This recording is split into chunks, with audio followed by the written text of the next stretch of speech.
This is a Natick 101 session, and the focus tonight is the town clerk's office. So my name is Andrew Gabriel. I'm the town clerk here in Natick. I recently took this position back in August of 2024. It's been very rewarding. I learned a lot in a short amount of time, and I have an excellent team that I work with, and I'm happy to be here tonight.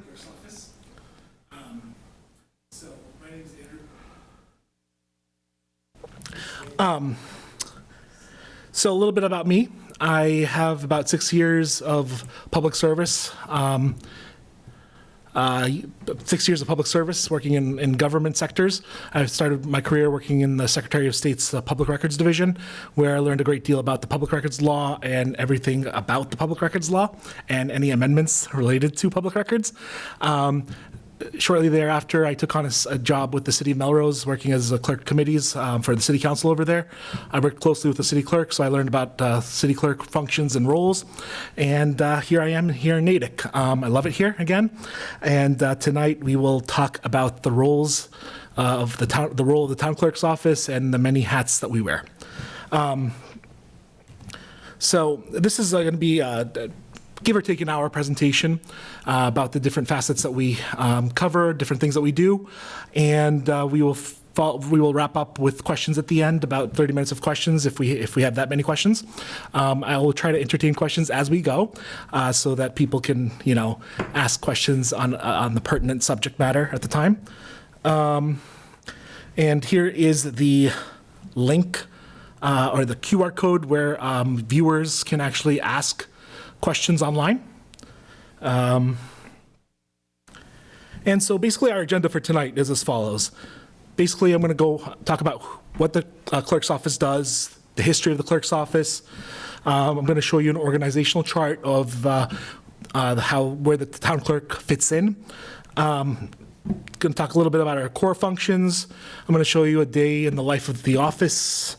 Talk about vital records, that includes birth, marriage, and death certificates. Everything related to elections, and that's a lot. Legal aspects of the job, licensing, other services that we provide, including town meeting, public records, and then we'll delve into questions and wrap up. So, this is our team over here. We are not fully staffed at the moment. We have, aside from myself, we have 3 individuals working in the office. Our executive assistant, Regina Hewitt, she's been with the office for about 2.5 years or so. Maya, one of our administrative assistants, has celebrated her first year here in Natick. Both of them are very valuable assets to our team, as is Melissa Hayes, who recently joined our team at the beginning of the year. Again, I'm very blessed and lucky to have such a great team to work with. They go above and beyond every day, and as you will see later on, they present themselves well, deal with customers very well, and give it their all when they're here. There is a vacancy in the office. The assistant town clerk role remains vacant. We did get approval in the budget for the hiring of an assistant town clerk, which hopefully we will start interviewing for in the near future to get that vacancy filled. That's a little side note. So looking at the history of the town clerk's office, basically this is the oldest position in local government.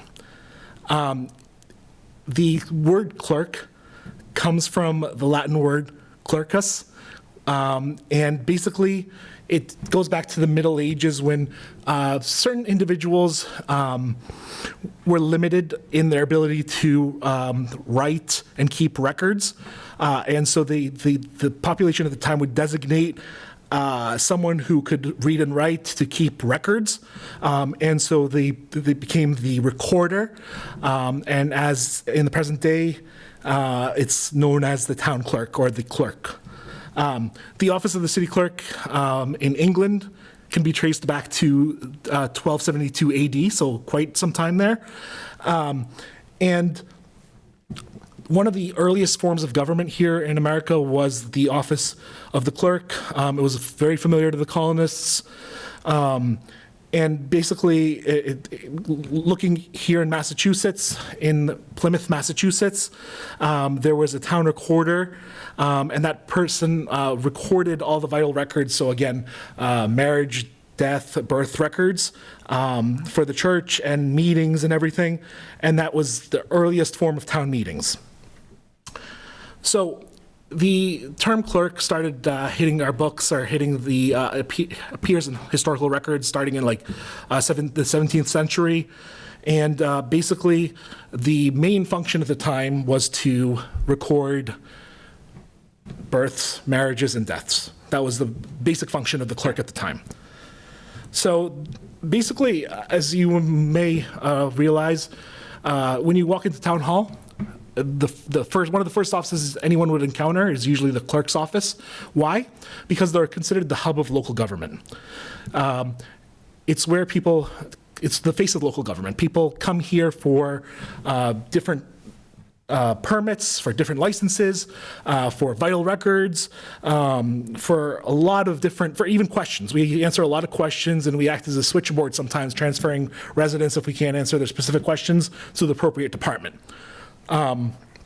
So this is nicely summed up by Professor William Bennett Munro. Basically, it's a quote that was found in a textbook on municipal administration, and basically it reads as follows: "No other office in municipal service has so many contracts. It serves the mayor, the city council, the city manager when there's one. In our case, would serve the selectmen and town meeting, and all administrative departments without exception. Its work is not spectacular, but it demands versatility, alertness, accuracy, and no end of patience. The public does not realize how many loose ends of city administration this office pulls together." It nicely sums it up, because as you will see in the slides ahead, we do a lot. So this is an organizational chart.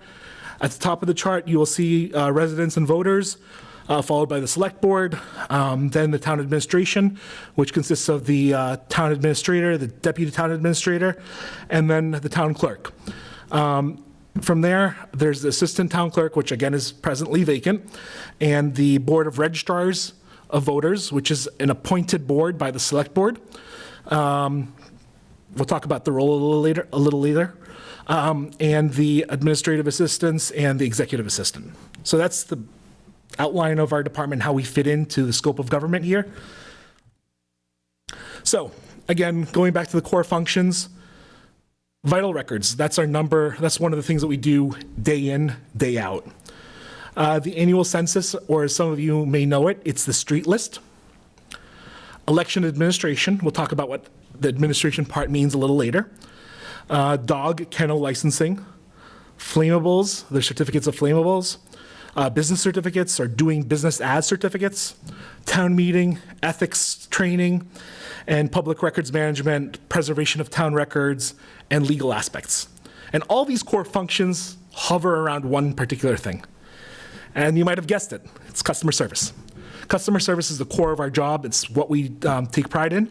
And we do all these things while maintaining a smile on our face and helping out those that may need the help. It's very important in this role. So, the town clerk's role differs day to day. But in a general day, the breakdown is 25% of time is spent on registering births, marriages, and deaths, and helping people with marriage intentions. We'll talk about marriage intentions a little later. Those can be a little convoluted. Next up is elections administration. That takes up a good chunk of our time, the other 25%. And that entails maintaining our voter lists, our certifieds, which basically is anyone that registers to vote through the RMV. It comes in through a portal, and it's known as certifieds. And the street list. Licensing, doing business as certificates, and that includes dog licenses, kennels, raffle bazaar permits, all those. That takes about another 25% of our time.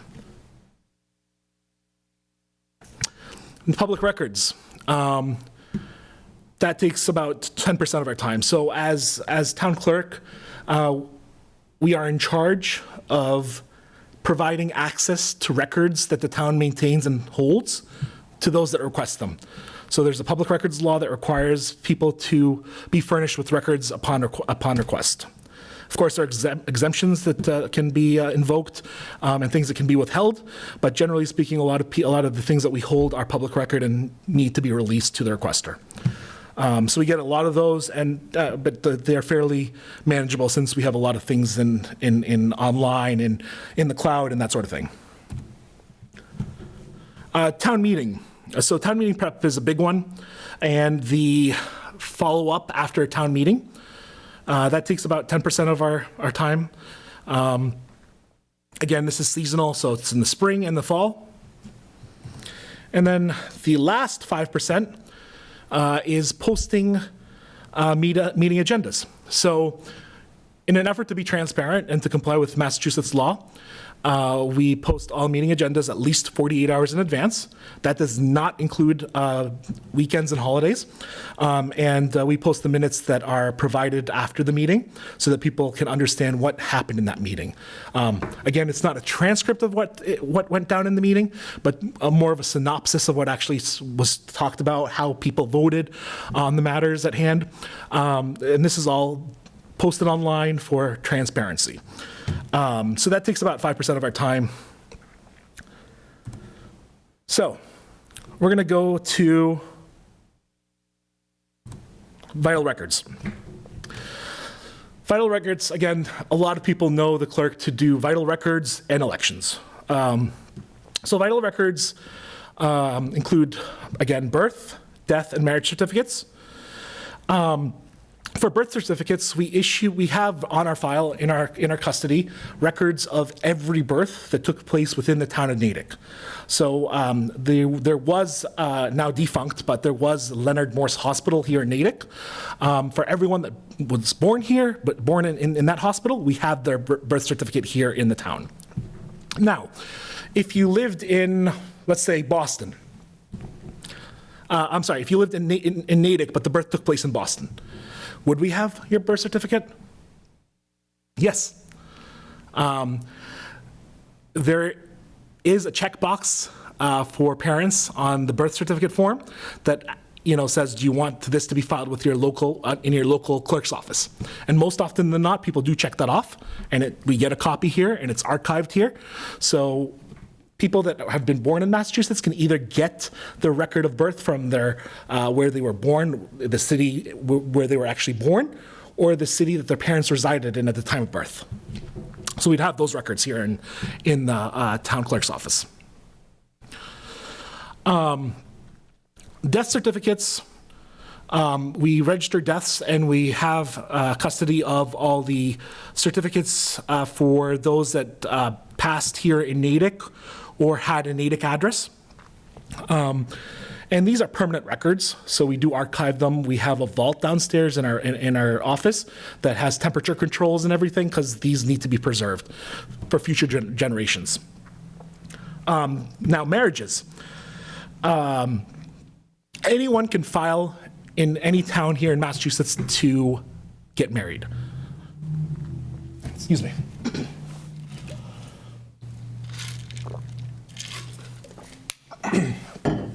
So anyone can file here in Natick to get married, or in any of the 350 other cities and towns across the Commonwealth. If you do file here in Natick, you get your marriage certificate will live within the town of Natick. You cannot go to Boston and request that. Of course, you can always go to the state, because the state has a master copy of everything, but you cannot go to Boston to get it. It's where your intentions are filed. If you filed your intentions in Braintree, you'll have to go to Braintree to get that certificate. If you filed them in Natick, you'll come to Natick to get that certificate. Going back to intentions, as long as the couple files within our town, we would have their certificate. Note that when a couple does file, they have up to 60 days from the date of filing to actually have their ceremony. If they don't meet that requirement, they have to start over. So Basically, certificates are issued once the ceremony has been solemnized, and the basically can get a certified copy from our office that that would satisfy any legal purposes, name changes, etc. And those are issued after the certificate is returned, signed by a clergy member or whoever conducts the ceremony. So, our next biggest component is elections.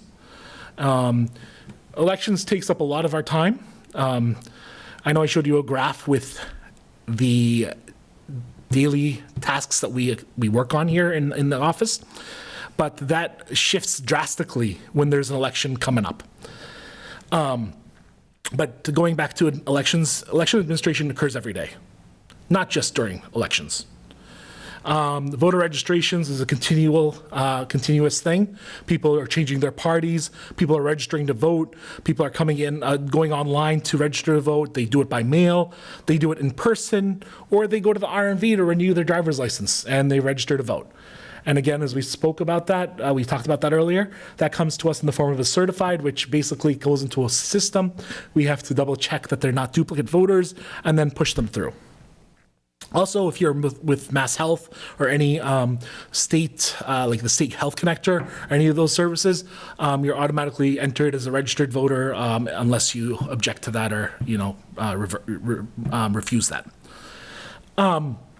So the census is an important legal document that you'll all get at the beginning of the year in January. It says it basically has some official language on there, respond as soon as possible or it'll be removed from the voting list. But that's just an effort to get everyone to respond.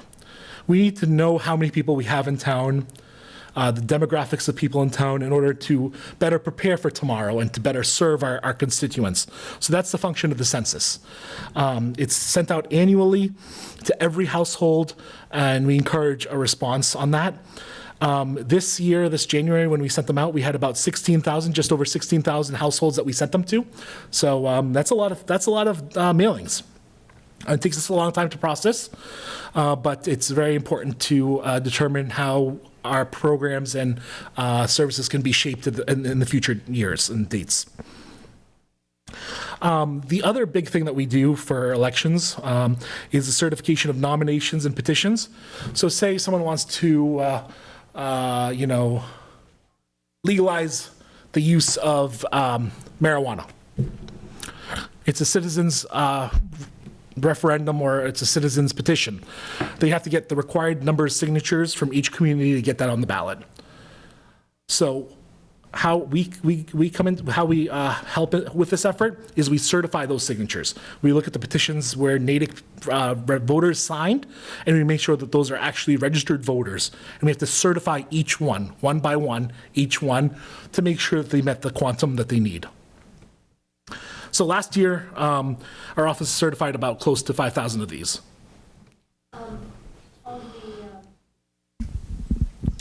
On the registering new voters, you've got 5 different things there. With all of the attention to making sure that voters are U.S. citizens, how does that verification come into play in those different categories, like online, by mail, that type of thing? Very good question. So actually, when someone fills out a voter registration form, they do sign it under the pains and penalties of perjury. So they do. There's a checkbox that says, "Are you a citizen of the United States?" And if they're supposed to, they have to check that. If they don't check it, we send it back to them and ask them to, we highlight it on the form and ask that they fill it out and send it back to us. So that's a step that we always look for when we process these. And another thing, when they come in online, usually those are for transactions such as real IDs, where at that time the applicant has proven to the Registry of Motor Vehicles that they are in fact a U.S. citizen by providing a birth certificate or a passport. So that would come through to us, and we would already know that they're citizens because of that.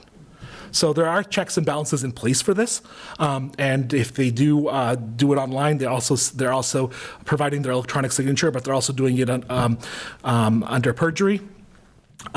So these are checks and balances in place to make sure that people are lawfully able to vote. Does that answer your question? Yes, thank you. Awesome.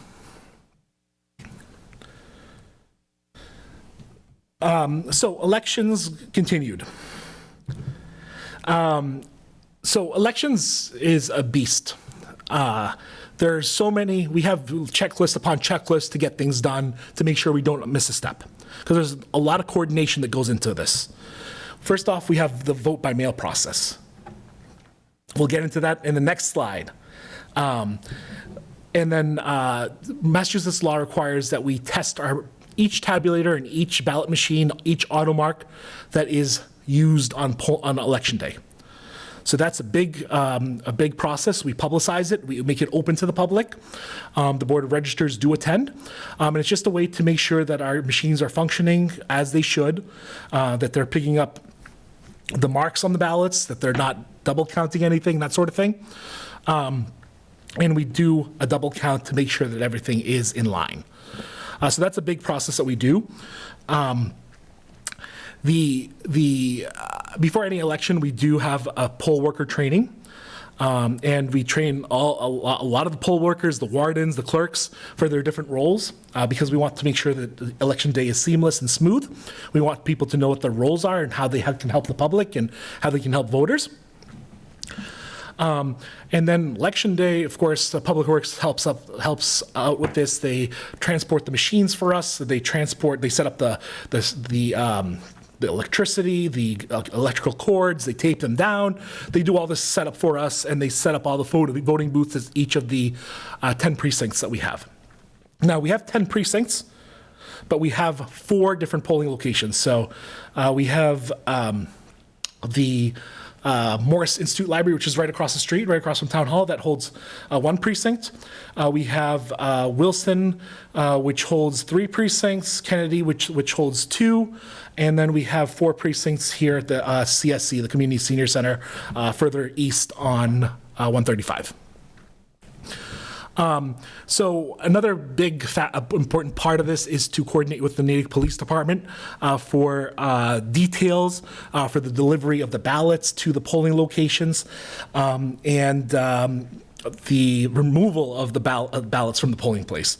We always maintain a chain of custody to make sure and ensure that the election is handled with integrity and that nothing is tampered with, and we do that very carefully and very meticulously. We also ensure that all the provisional ballots are put together. The provisional ballots is like a mini packet, if you will, that has a bunch of forms that the voter would attest to and sign off on, some that we keep, some that we give to the voter so they can find out if their provisional ballot was counted or not. So that's the process there.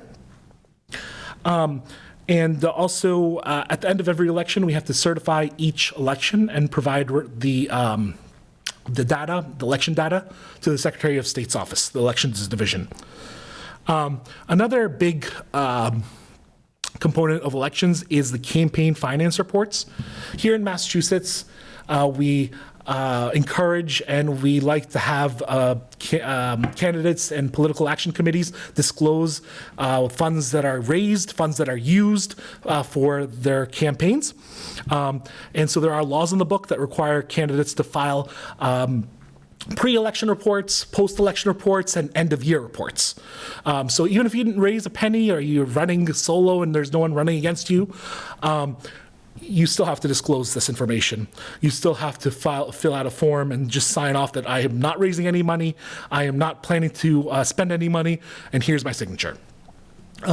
So these are required by law here in Massachusetts, and our office works with the candidates to make sure that our forms are turned in a timely fashion.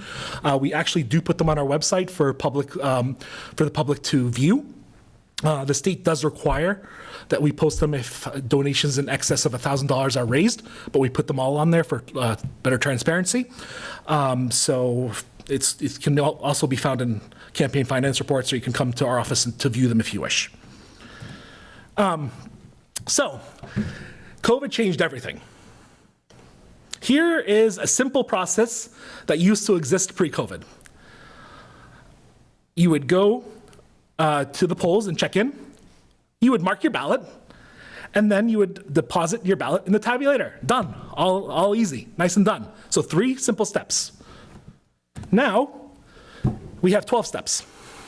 So this is very interesting, actually. Basically, the first step is a vote by mail application is made.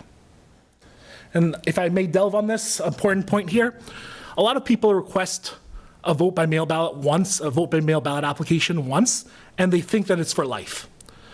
That is incorrect. That has to be renewed on an annual basis. And for elections where there is where there's a state election or a primary, the state will take the burden and send out the postcards to each household in Massachusetts, asking them if they wish to have a vote by mail ballot. For off years, such as this year, there's only one town election this year. There's no state election. The onus is on the voter to download an application or to go online and request a vote by mail ballot for calendar year 2026. So that's a big point that I'd like to highlight. We get a lot of questions about this, and I know that Secretary Galvin's office has touched upon this, but I just want to point out that every year this has to be renewed. If you want to vote by mail ballot, you'll have to fill out a form every year. For 2026, we do have the midterms. So my understanding is the state will send out the postcard as they did last year in 2025 and 2024. So the question is, our town elections in March. How early are they going to send that postcard? So we may have to, conduct a public service announcement of some sort to educate voters at that time. Just thinking down the pipeline. So going back to this, again, the voter requests the vote by mail ballot, and then our office receives it and they process it. They either approve it or send it back to the voter asking for a signature or asking, you didn't check a ballot type. Do you want Republican or Democrat? That sort of thing. Third step is to prepare the ballot packet with instructions, the ballot return envelope, and the exterior mailing envelope. The fourth step is to enter the ballot into the voter registry information system, which is known as VRIS. And basically, at that point, you'd print out the label, slap it on all the on the envelopes, and that satisfies that point. That's that step. And then you would run the ballot through the postage for the fifth step. The sixth step would entail mailing the ballot. Going back to 5, there is a big cost for vote by mail ballots. At present, this is probably going to go up in a week or so at the new fiscal year. But at present, it costs 97 cents for each ballot that we send out. So if we have 1,000 people requesting ballots, that's a good chunk of change. So that's also a big cost to maintaining and providing vote by mail ballots. Now going to step 7. Once the voter has cast their ballot, it is returned to our office for processing. We make sure that the inner envelope is signed. If it's not, we have to reject the ballot and send another one out to the voter or have them come into the office to sign. And then I jumped up over to step 8, I'm sorry. That's when we're checking the ballot for signatures and for completeness. And then in step 9 is to enter the ballot as received in VRIS, in the voter registry information system. And we do that just so that so that the system knows that Joe Schmo already cast their ballot via the mail. So on election day, Joe Schmo can't come to the polls and vote again. It's a security measure that we have in place. And then it doesn't stop there. We file it alphabetically. And after a few days, the next step is to reconcile all the ballots. We have to make sure that everything's accurate, everything's accounted for. So we print a list from the voter registry information system, put it in alphabetical order, make sure that that list matches what we actually have in our custody, and if there's an issue, we try to figure it out and rectify it.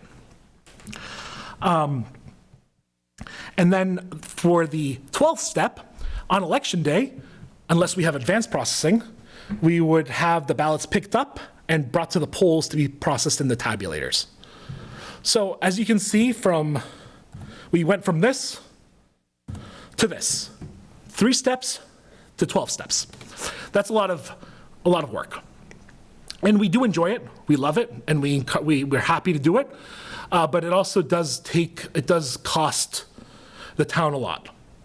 So we have, in the presidential election and the state primary that we had back in September, we needed a lot of hands to help out with that.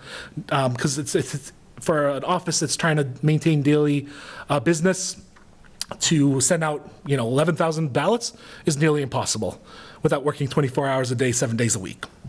So we have a wonderful team of volunteers that have come in, excuse me, spent countless hours sorting, filing, mailing, and doing all these tasks for us. They've been an asset to our office. They've been very helpful, and they've been coming in time and time again. I really appreciate them, and so does my team. So, just a brief overview of how things look year to year. This, again, does vary, so it's not set in stone. But January to March, we check in the censuses that have been mailed out. We process them. If there are changes, people have moved out, so on and so forth.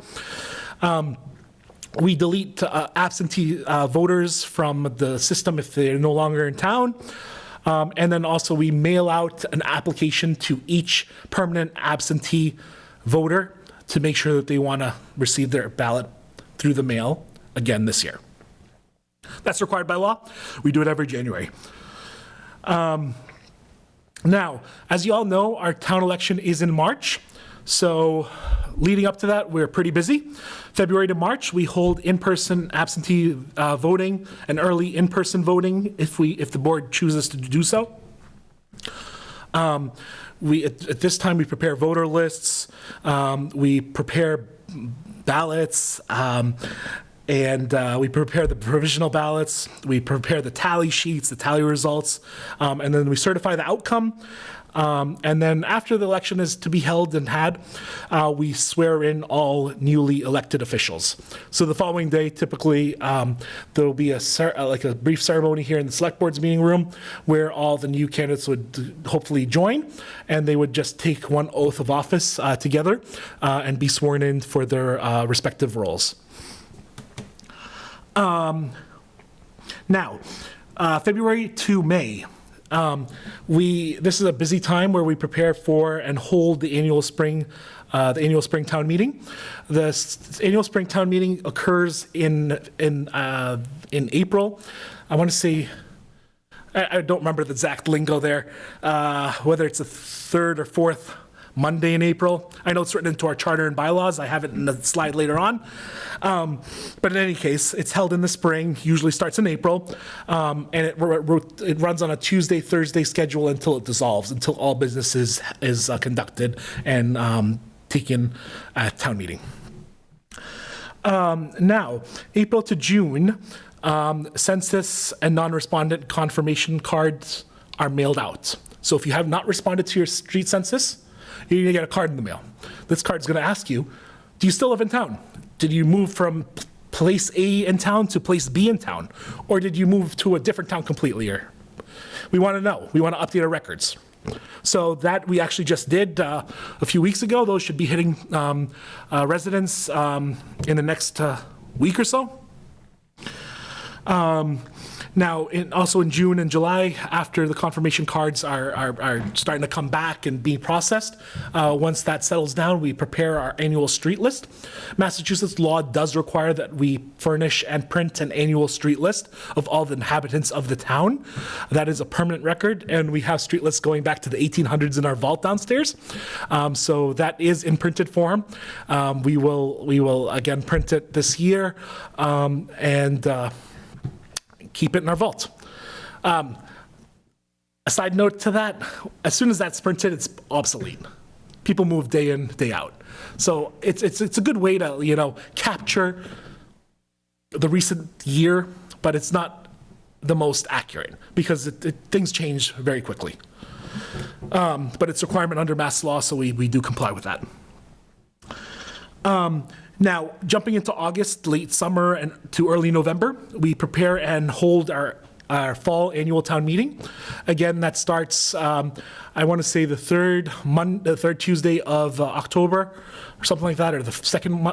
We'll see later in a later slide. I have it down there. And again, it will run on a Tuesday, Thursday schedule until all business is concluded and it dissolves.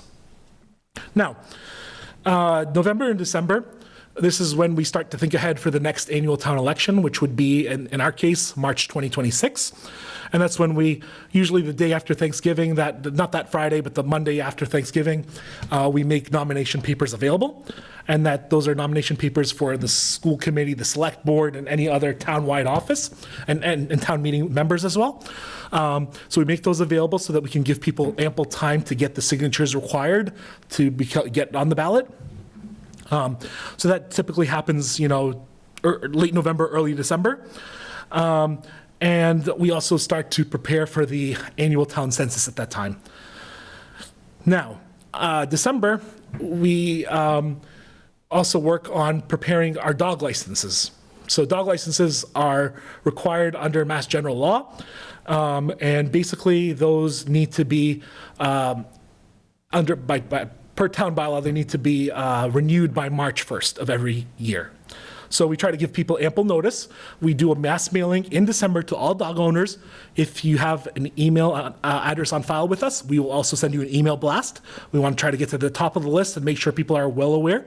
There are late fines involved, which we hate assessing, but due to the fact that this is a state law and needs to be done, we have to do what we have to do. So these dog licenses can start being renewed at that point in December, late December. So I touched briefly about this a little earlier. Elected and town committee management. Once anyone is appointed by the select board to serve on a board or commission, typically they go through the town clerk's office for a few reasons.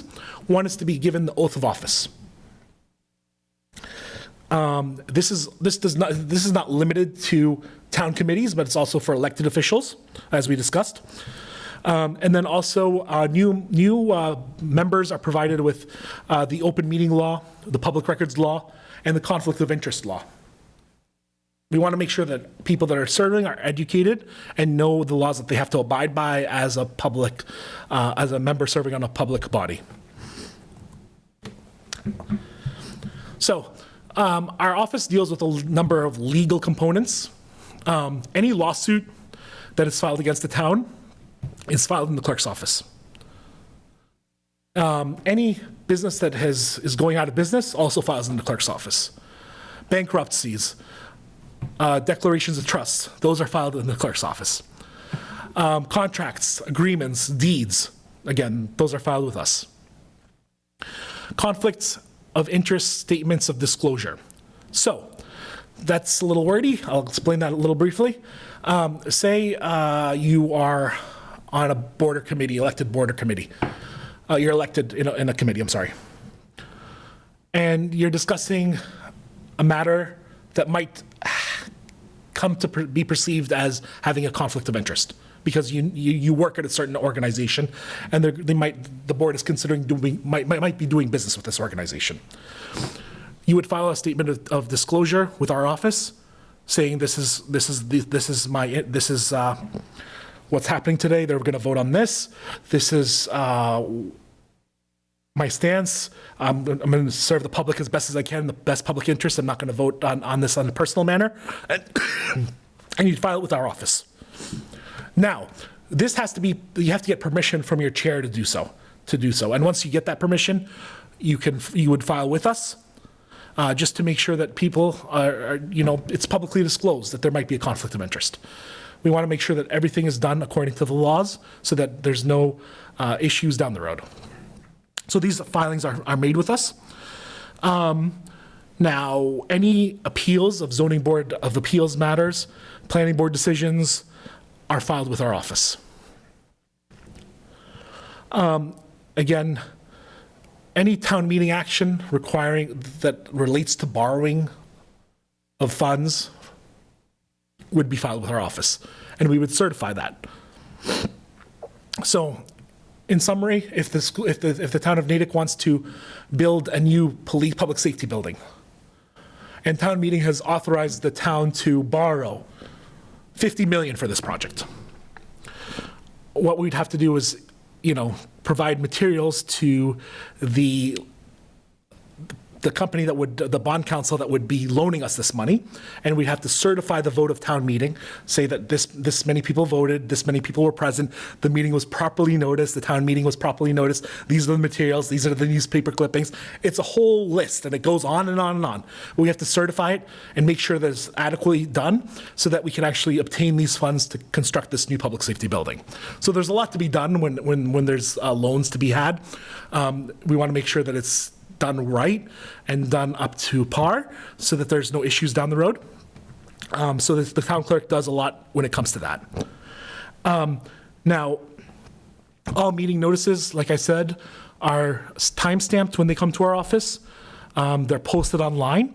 The Secretary of State mandates and requires that each town and municipality or each public body designate a posting location for all their meeting notices. In our case, that is the website. So we need to post every meeting on our website. So there's a PDF notice that says the select board's meeting here, the Metro West, whatever, the Board of Health is meeting. It has to be on our website. That's our agreement with the state, and that's how we've told them that we're going to post our meetings. So, moving on to dogs and kennels. Massachusetts just enacted a new law about kennels to better protect dogs that are in kennels. So we're navigating that process as we speak, and we've made enhancements to how we're going to issue these licenses going forward. The part of the law has taken effect. Another part will take effect later. But I've met with the chief of police, the planning community economic development director to make sure that we're doing this in proper form. We're going to be revamping the process a little bit, but that is on something that we're working on as we speak. So this year we've issued more than 3,300 dog licenses. And these come in via the mail. Again, we send out that mail blast in December, so some people will send us a check, send the rabies certificate, and we'll process it for them. Others will do it online. There's a link on the mailer and in the email blast where you can renew online. Some people will do that. A lot of people actually use that, and some people will come in person. So we get a lot of traffic in December, early January, March, leading up to March for all these dog licenses.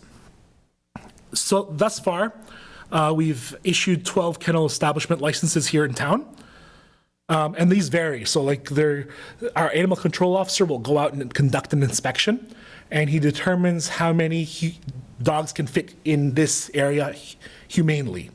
So it could be a number from 10 to 85. He determines what's best. He has the expertise, he has the licensure, he can determine that. And so based on his recommended number, each kennel license gets a certain number of licenses. But the 12 is for the number of establishments, kennel establishments here in town.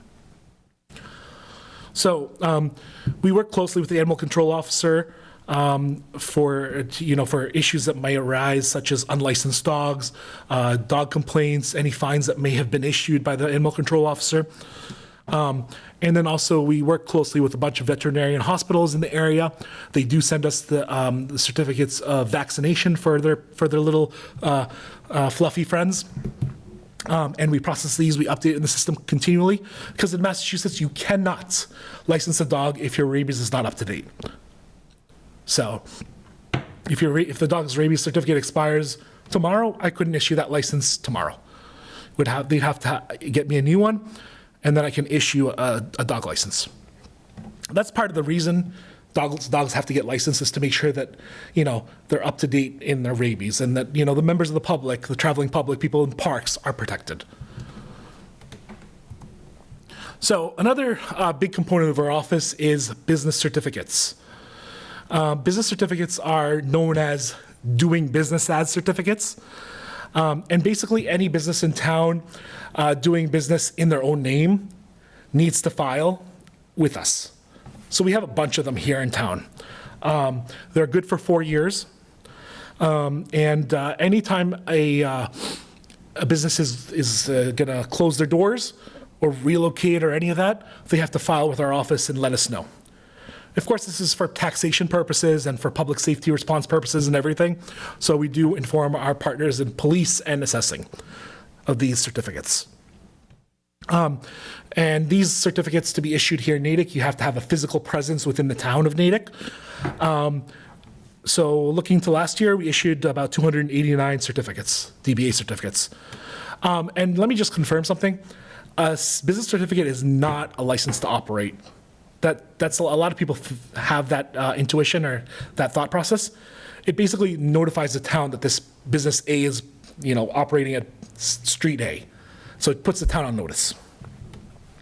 And it's also good for the public because they know that this business is registered with the town. Raffle and bazaar permits are another one that we issue. Basically, these are permits that make gambling legal for a nonprofit organization or religious organization. They're valid for 1 year, and they also have to be approved by the chief of police. And once the permit is issued, it's good for 1 calendar year. At the end of that calendar year, the organization must disclose how much they've raised in the form of an annual report. And that annual report needs to be received by our office if they would wish to renew. If they do not provide that annual report, by law, we are not allowed to issue a new permit. So we issue a handful of these, maybe 40 of them last year. I didn't get a hard number, but they do come from time to time. So you get them through us. Now, another unique one, you would think the fire department would issue this. And yes, they have a say in it. But basically, any underground storage tanks have to be registered with the town annually. So the select board is a licensing authority here in town for any restaurants, gasoline licenses, lodging licenses, you name it, they license it. If a new gas station wanted to open shop in this vacant strip of land, they would have to file for a gasoline license in town. They'd have to appear before the select board. The select board would be the issuing authority for this license. Of course, they would seek out the recommendation of the fire chief, planning and building and everything before the permit is issued. But if those departments look favorably upon the application, the select board typically do issue the license. So the select board would issue the first license, and that license is tied to the plot of land. So, for example, let's say that 14 East Central Street is a gas station, and it got a gasoline license in 1936. Yes, it might have changed hands a bunch of times, but that license is still tied to the property, not to an individual's name. So how we come into this is we issue the annual registration. So yes, the license is tied to the plot of land, but the annual registration is tied to the individual and the company. So we issue that annually. They're due by April 30th. And a lot of the times there's no fee to the town, that the town does not generate fees from this.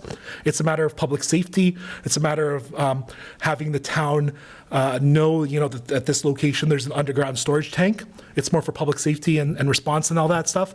But there is a law in the books, and we do, we're in the process of getting those, some of them that are late now. We've had a lot of companies fill them out and return them to us. There's a few outstanding. We're working on that.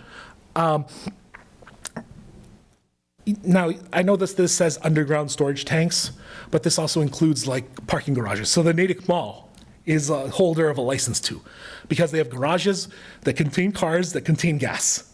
So they have storage. So the Natick Mall is as an example of one of these math works as well. They have garages that hold these cars that hold this fuel. So those are some of the licenses we issue. We provide a handful of other services. These are some of the most frequent ones that we come into, that we provide. One of them is the proof of residency. Basically, someone would come in and say, I want you to write a letter saying that I reside at this location. And before I do that, I look at the street lists. I look at the vote, again, that's where the street lists come in. I could look for Joe Schmo, and he moved into town in 1990. So I could legally say now, Joe has resided at this address since 1990. And that's a proof of residency. Voter certificates, some people want to show that they're voters at a specific, in town. So again, we look at their voting history, we look at their registration status, and we can write a letter to that effect, showing that they registered at this date and time, this date rather, and that they're an active voter. Genealogy. This is something that a lot of people like to do, but during elections, unfortunately, it's not a service that we can provide always. We try to accommodate them as best as we can, but it's not always provided because it does require extensive amount of work. We have to go into records that are really old, and it does take time and effort. So we try to help people out, but sometimes we try to set appointments. We don't do that at the counter, if you will. We set up appointments for them to come back later so that we can help them in that endeavor. We do have vital records from 1800 till the present day in our vault, so that's a lot of volumes.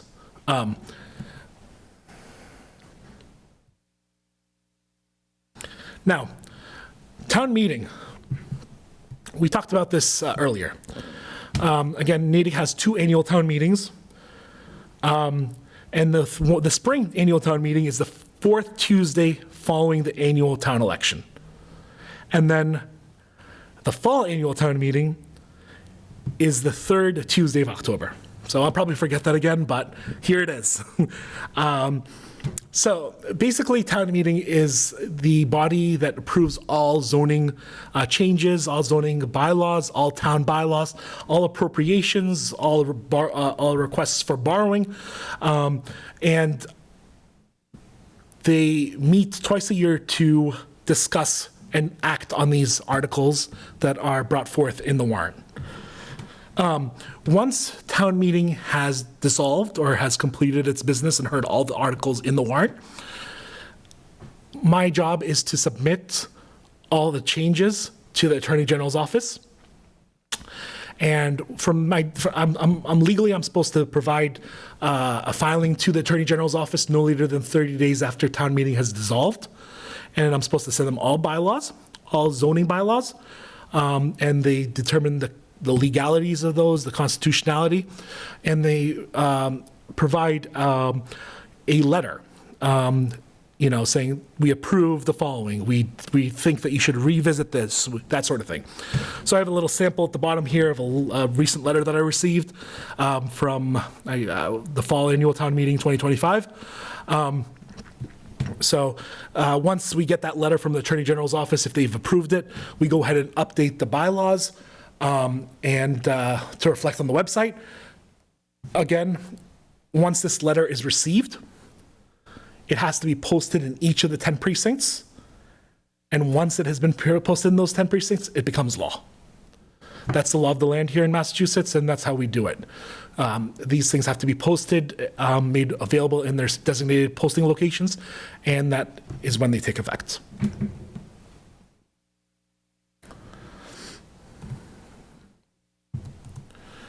Now, public records.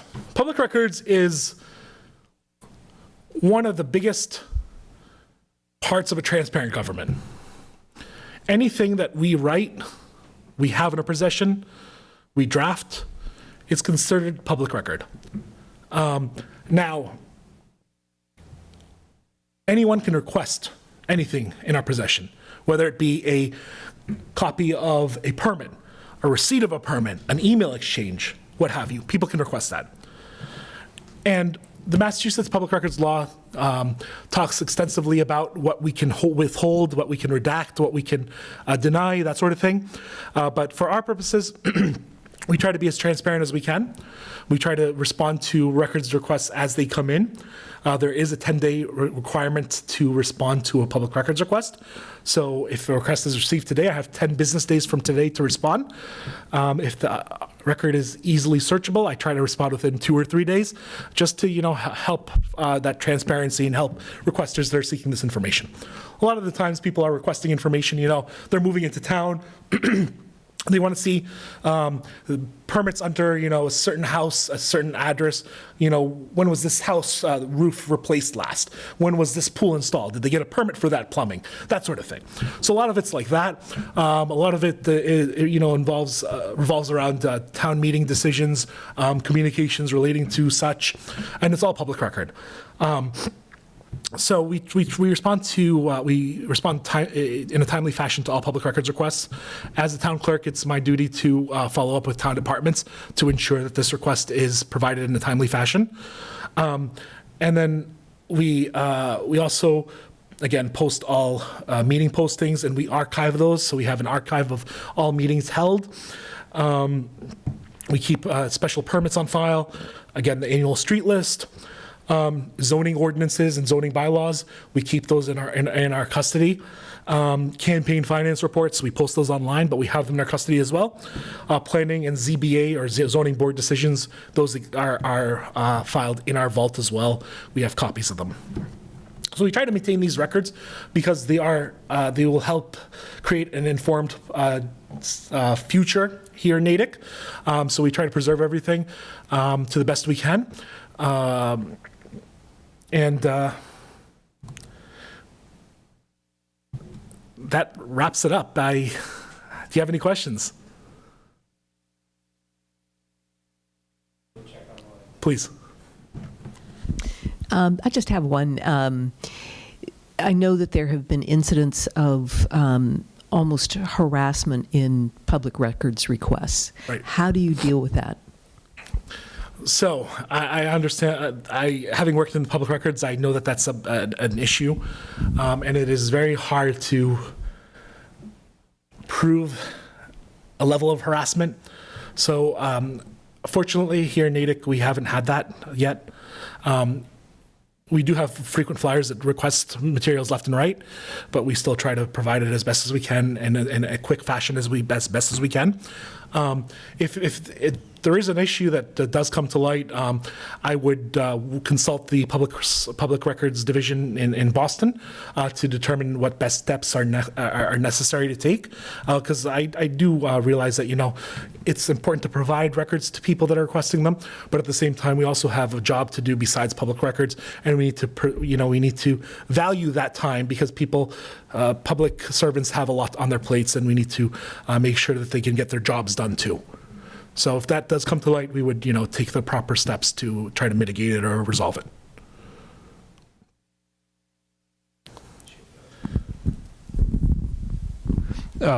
For the folks watching online, there looks to be about 3 of you, but please, if you go to the top of the town website's homepage, natickma.gov, you guys can submit a question on the Google form, and I'll read it to Andrew.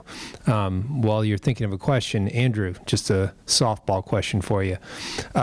Amongst the various responsibilities, you mentioned the citizens petition and signatures, and you said we got up to like 5,000 signatures, I believe. Are there any particular petitions that generate a lot of signatures?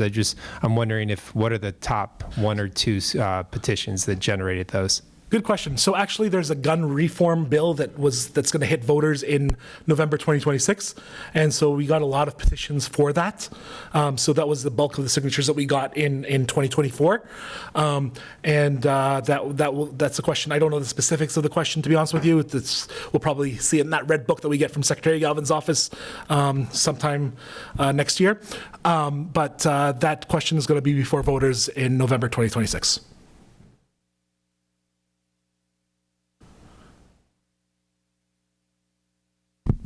Nothing coming in online if you just want to wrap us. Alrighty. I appreciate you being here. I know that there's a lot that we do. If there's any questions that you have at a later date or time, feel free to reach out. My contact information is on the town clerk's webpage of natickma.gov. And I'm happy to meet with you, happy to show you our vault if you like, and happy to answer any questions. Thank you.